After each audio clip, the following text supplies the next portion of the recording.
Good evening. It's November 2nd, 2022. Welcome to the City of Revere Conservation Commission meeting. We have a very short agenda this evening. We're going to go right to roll call. Robert Cassidy? Present. Brian Everback? Present. John Shu? Present. Joe LaValle? Here. And Nicholas Rudolph is absent. So we have 5 sitting members, which means 3 members is a quorum. So we have a quorum. First on the agenda is review and approval of the meeting minutes from October 5th, 2022. Are there any corrections, additions, deletions? Not that I see. I make a motion, we accept. I'll make the motion. I'll All right. second. All in favor? Aye. Aye. All right, minutes are approved. All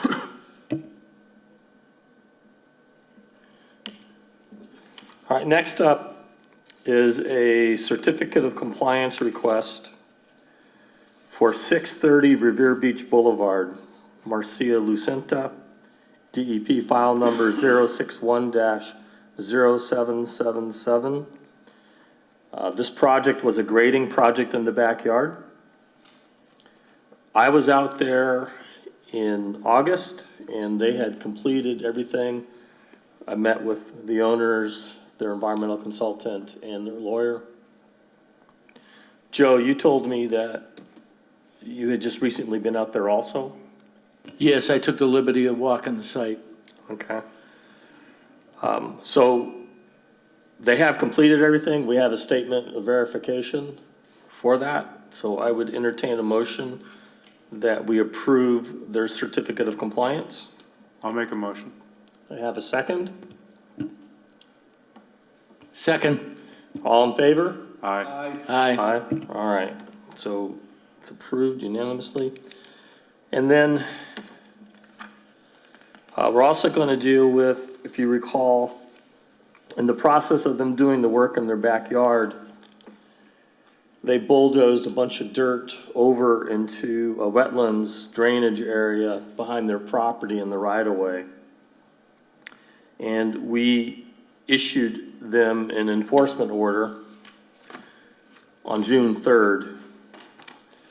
So I'm just going to pass these so you guys can see. These are pictures. The first 3 were after they completed the restoration work, and these next 3 were last month. So you can see it's all grown back. If you compare that to the original pictures when we went out and received the complaint, they've completed everything that they were supposed to have done. So we can move on from it? Is that what So what I'm suggesting is that the commission votes on a motion that we are in agreement that they have completed the activities associated with their enforcement order and that the property has been returned to compliance under the Wetlands Protection Act and under the Sydney Wetlands Ordinance. Mr. Chairman, I also took the liberty of going out to that back site, and the vegetation all really came right back. Yep, yeah. It looks So good. I concur. Okay. I'll make a motion to that effect. I'll second it. All right, all in favor? Aye. Aye. Aye. All right, so that passes unanimously.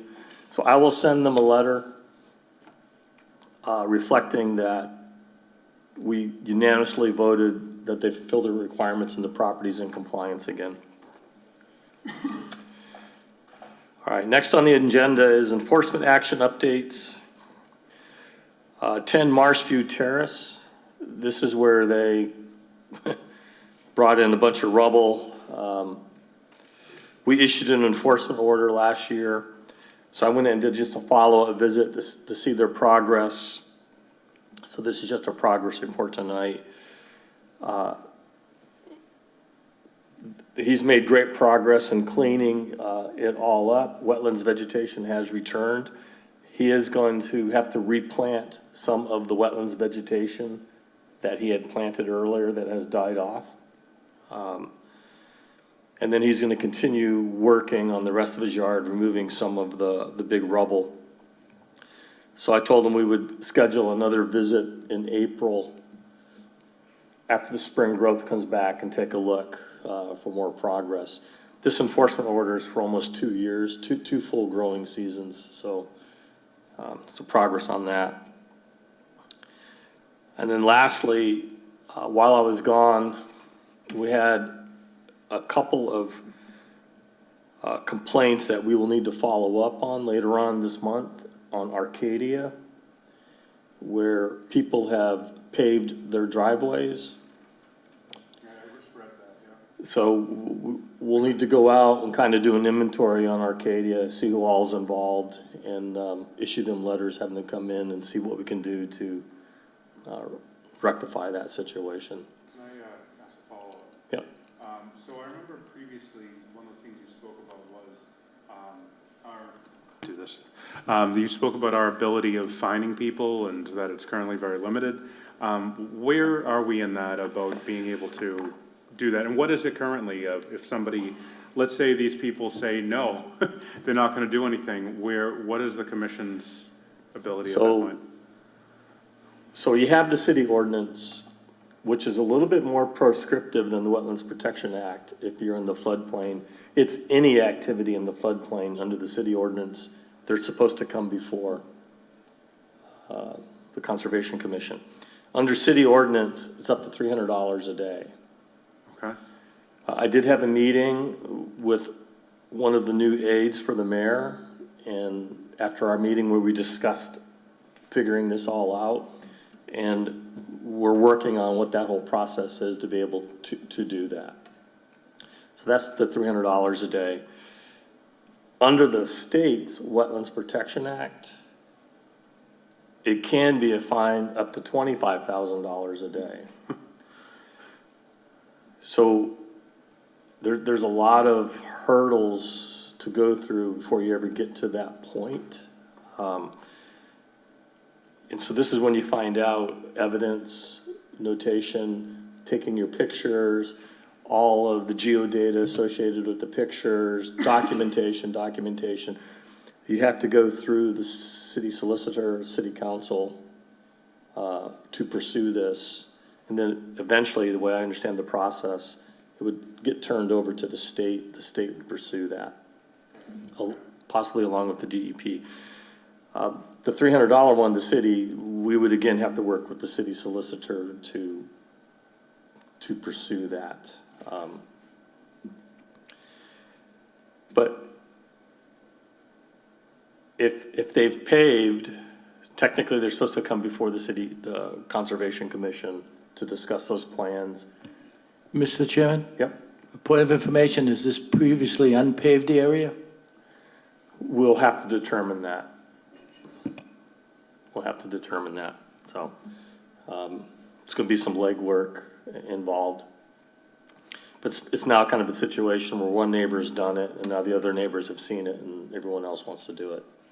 So. I mean, so are we open to the ability do we have the ability as a commission to say, okay, it's okay for them to do it? If they meet conditions set forth by the commission, yes. Yeah. All right, so the possibility after the site visit would be potentially them either ripping it up or changing something, or we could just say it's okay, letting all of the neighbors know if you want to do this and follow suit, Right. then they can do it as well. Right. But most likely, we would require them to change something or to add storage for Drainage enough or something. water, for a 10-year rain event. Okay. Type of thing. It's not so much the concern of the flooding, as long as they haven't created a situation where the water will move laterally in someone else's yard. It's more of just water getting down through the ground, percolating, impermeable surfaces. Got it. So if they had rocks on the sides of it, is that more? If it was designed and you do the calculations and it can contain a 10-year rainflow event, yeah. Yes, we've seen that and have allowed that before also. Okay, thank you. So we'll deal with that when I come back. We do have 2 site visits scheduled in November.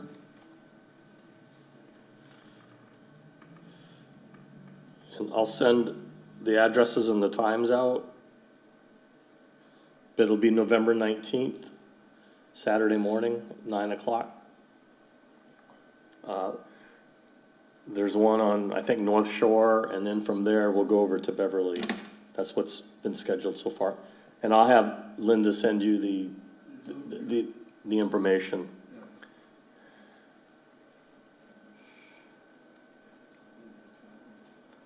And that's all I have, folks, unless you have anything you want to add. Did you want to change the time? No. All right. Well, I had one other meeting where no one showed up and we just.